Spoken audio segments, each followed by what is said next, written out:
أعوذ بالله من الشيطان الرجيم. بسم الله الرحمن الرحيم.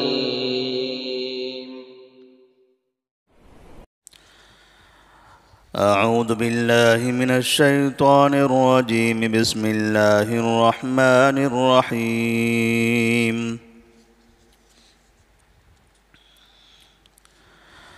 وإذ قال موسى لقومه إن الله يأمركم أن تذبحوا بقرة قالوا أتتخذنا هزوا قال أعوذ بالله أن أكون من الجاهلين قالوا ادع لنا ربك يبين لنا ما هي قال إنه يقول إنها بقرة لا فارض ولا بكر عوان بين ذلك فافعلوا ما تؤمرون قالوا ادع لنا ربك يبين لنا ما لونها قال إنه يقول إنها بقرة صفراء فاقع لونها تسر الناظرين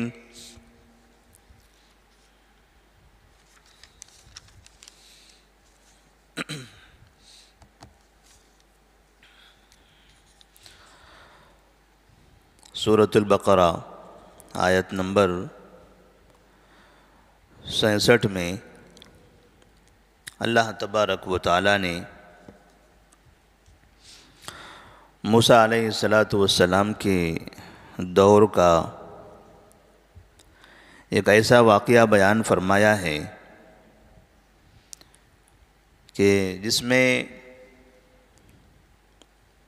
ایک شخص نے اپنے چچا کا قتل کر دیا اس کا مال حاصل کرنے کے لیے، اور قتل کرنے کے بعد اس مقتول کو، اس کی لاش کو کسی دوسرے کے گھر کے سامنے لے جا کر ڈال دیا تاکہ لوگوں کو یہ نہ پتہ چلے کہ اس کا قاتل اس کا اپنا بھتیجا ہے، اس شخص کا قتل ہو جائے اور جو اس کی دولت ہے وہ دولت اس کو مل جائے، اس لیے کہ اس چچا کی کوئی اولاد نہیں تھی،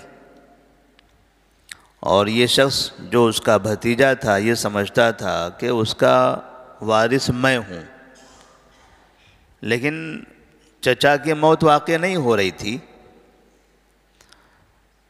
موت میں جتنی تاخیر ہوگی وراثت کے ملنے میں اتنی ہی تاخیر ہوگی، کیوں نہ جلدی قتل کر دیا جائے تاکہ فوری طور پر اس کو وراثت مل جائے۔ ایک ایسا واقعہ پیش آیا تھا، تو اس مقتول کے بارے میں لوگوں کو شک ہونے لگا، لوگ اختلاف کرنے لگے کہ آخر کس نے اس کو قتل کیا ہے۔ لوگ موسیٰ علیہ السلام کے پاس پہنچے کہ ایک شخص کا قتل ہوا ہے، اس کا قاتل کون ہے ہمیں نہیں پتہ ہے۔ تو موسیٰ علیہ السلام نے اپنی قوم سے کہا تھا، جیسا کہ اللہ تبارک و تعالیٰ نے یہاں پر ارشاد فرمایا ہے وَإِذْ قَالَ مُوسَى لِقَوْمِهِ إِنَّ اللَّهَ يَأْمُرُكُمْ أَن تَذْبَحُوا بَقَرَةً۔ موسیٰ علیہ السلام نے اپنی قوم سے کہا، انہیں بنو اسرائیل سے کہا جا رہا ہے کہ تم یاد کرو اس دن کو جب موسیٰ علیہ السلام نے اپنی قوم سے کہا تھا ان اللہ یأمرکم ان تذبحوا بقرہ، اللہ تبارک و تعالیٰ آپ کو یہ حکم دے رہا ہے کہ تم ایک گائے ذبح کرو، کوئی بھی گائے۔ قالوا اتتخذنا ہزوا، لوگوں نے موسیٰ علیہ السلام سے کہا ہم آپ سے قاتل کون ہے یہ معلوم کرنا چاہ رہے، ایک کا قتل ہوا ہے قاتل کا پتہ نہیں ہے، ہم چاہتے ہیں کہ قاتل کے بارے میں آپ ہمیں بتائیے۔ اب بجائے قاتل کے بارے میں بتانے کہ آپ کہہ رہے ہیں کہ گائے ذبح کیجئے، تو قاتل کا پتہ لگانا یا اور گائے ذبح کرنا، یہ دونوں کا آپس میں کیا تعلق ہے؟ پہلے سے ایک کا قتل ہوا، پھر گائے ذبح کرو، دوسرا قتل۔ قالوا وتتخذونا ہزوا، انہوں نے کہا اے موسیٰ آپ ہمارا مذاق اڑا رہے ہو، مذاق کر رہے ہو ہمارے ساتھ، ہم تو آپ سے سوال کرنے کے لیے آئے ہیں۔ قال اعوذ باللہ ان اکون من الجاہلین، آپ نے کہا میں اللہ کی پناہ چاہتا ہوں کہ میں جاہلوں میں سے ہو جاؤں۔ یہ جہالت والا کام ہے کہ کوئی ضرورت لے کر آئے، اس کا حل کرنے کے بجائے اس کا مذاق اڑائے۔ میں مذاق نہیں کر رہا ہوں آپ لوگوں سے، یہ آپ کو عملاً کرنا ہے، اس کے ذریعے آپ کے قاتل کا پتہ چلے گا کہ کون قاتل ہے۔ موسیٰ علیہ السلام نے گائے ذبح کرنے کا حکم دیا۔ اللہ تبارک و تعالیٰ سے وہ دعا کرتے تو وحی کے ذریعے اللہ تبارک و تعالیٰ قاتل کا پتہ بتا دیتے۔ انہیں قاتل کا پتہ لگانے کی ضرورت ہے، یہ ہر حالت میں معلوم کرنا چاہتے ہیں، لیکن پتہ لگانے کا راستہ جہاں سے گزر رہا ہے وہ ہے گائے کے ذبح کرنے کا، اور گائے کی وہ عبادت کرتے ہیں، گائے تو ان کا معبود ہے۔ اب یہ مشکل ہو گئی ان کے لیے کہ گائے ہمارا معبود ہے اور ہمیں کہا جا رہا ہے کہ اس کو ذبح کرو، تو یہ ذلت والا کام ہوگا۔ گویا کہ انہیں یہ بتایا جا رہا ہے کہ جس کی آپ عبادت کر رہے ہو یہ آپ کا معبود نہیں ہے،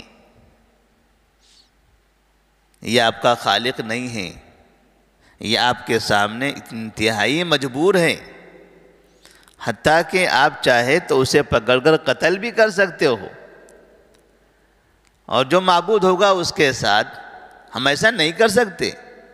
جو ہمارا خالق ہے، جو ہمارا معبود ہے، ہم اس کو ذبح کر سکتے نہیں کر سکتے۔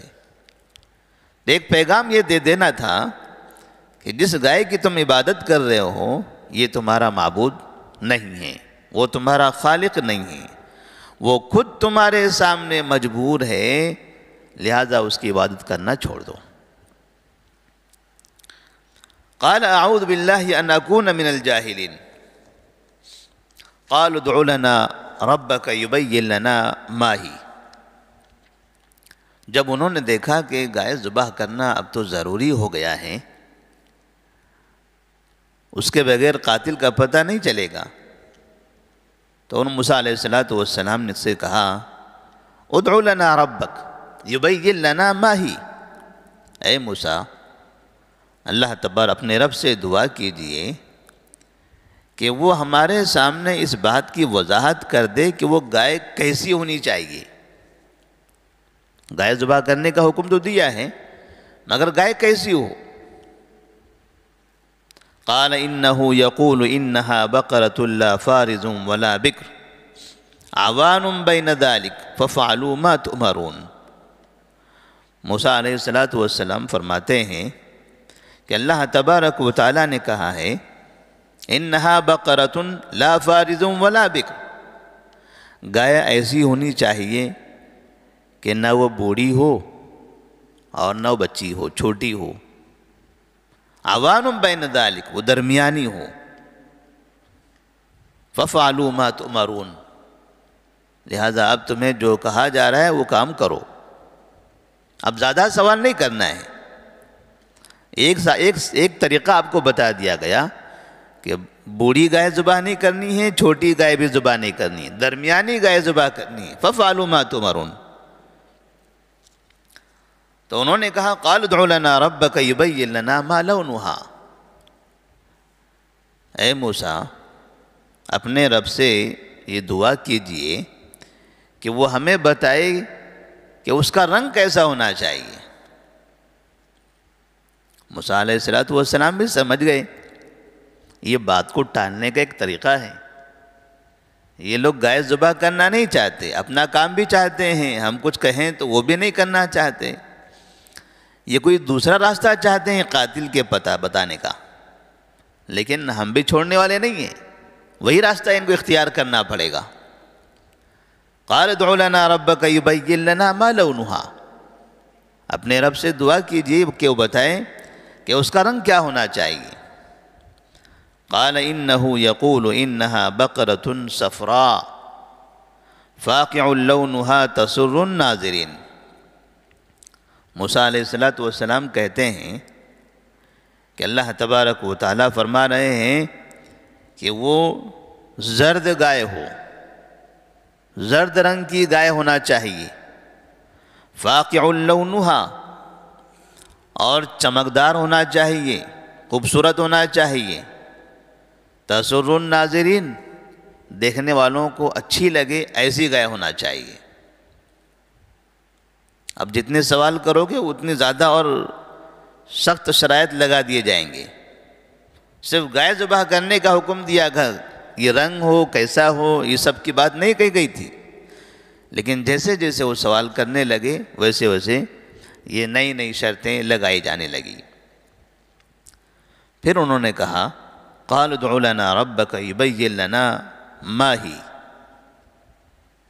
اے موسیٰ اپنے رب سے دعا کیجئے یبین لنا ما ہی، وہ گائے کی حالت کیا ہو یہ ہمیں بتا دیجئے۔ ان البقرۃ تشابہ علینا وَإِنَّا إِن شَاءَ اللَّهُ لَمُهْتَدُونَ، گائے کیسی ہونا چاہیے ذبح کرنے کے لیے ہم شبہ میں پڑ گئے ہیں، ہمیں نہیں سمجھ میں آ رہا ہے ابھی بھی، آپ اس کی حالت بھی بتا دیجئے۔ وَإِنَّا إِن شَاءَ اللَّهُ لَمُهْتَدُونَ، اللہ نے چاہا تو ہم ہدایت پانے والوں میں سے ہو جائیں گے، یعنی ہم وہ کام کریں گے۔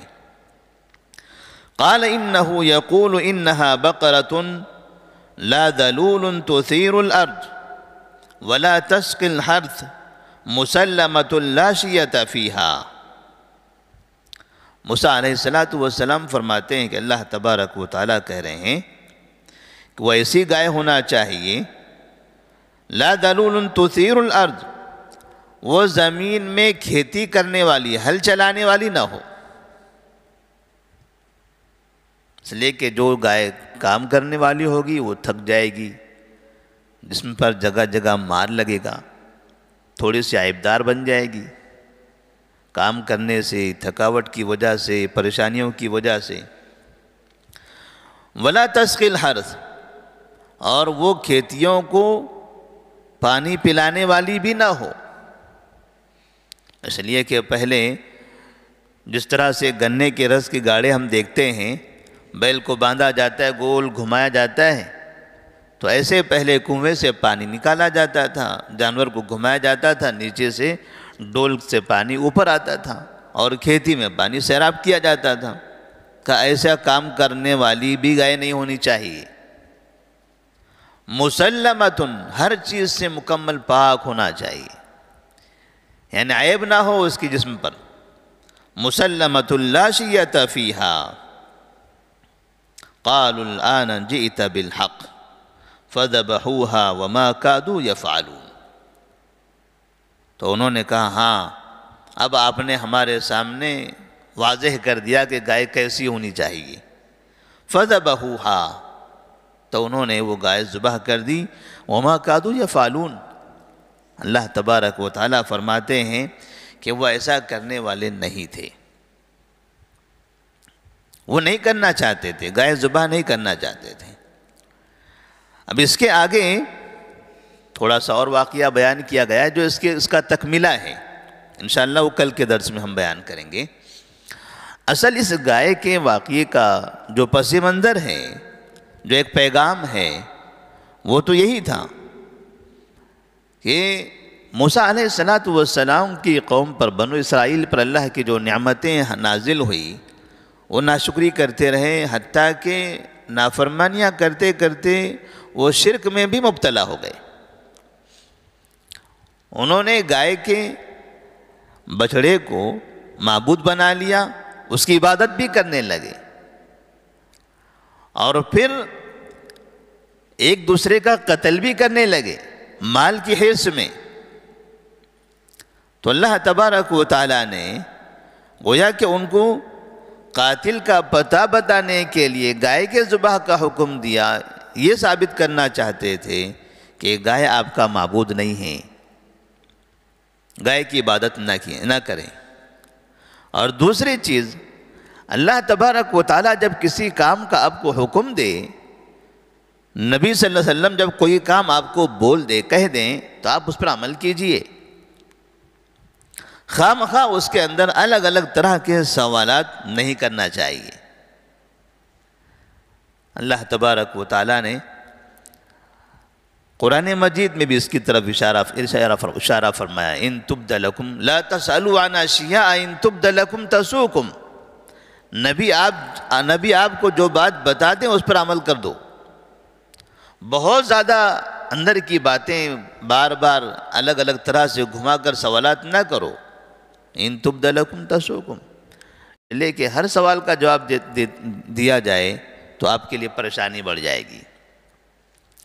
اس لیے آپ صلی اللہ علیہ وسلم سے کئی مرتبہ ایسا ہوتا تھا کہ جب آپ سے سوالات کی جاتے آپ خاموش رہتے، پھر پوچھا جاتا پھر آپ خاموش رہتے، آپ جواب نہیں دیتے۔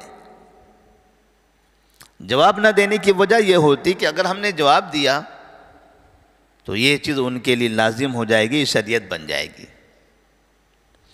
تو اس طرح سے اللہ تبارک و تعالیٰ نے ان آیات میں نبی صلی اللہ علیہ وسلم کے فرمان پر قالوا سمعنا واطعنا یہ کہتے ہو کہ ہم نے سن لیا، اب ہم کو اطاعت کرنا ہے۔ نبی جو کہہ دیں اس پر اطاعت کرنا ضروری ہے، ایک پیغام ہے ان آیات کے ذریعے۔ تو اللہ تبارک و تعالیٰ سے دعا ہے کہ اللہ تبارک و تعالیٰ ہمیں اللہ تبارک و تعالیٰ کی اطاعت کرنے اور نبی کریم صلی اللہ علیہ وسلم کی باتوں کو جس طرح سے حکم دیا گیا ہے اس طرح سے ماننے کی توفیق عطا فرمائے۔ والسلام علیکم ورحمۃ اللہ وبرکاتہ۔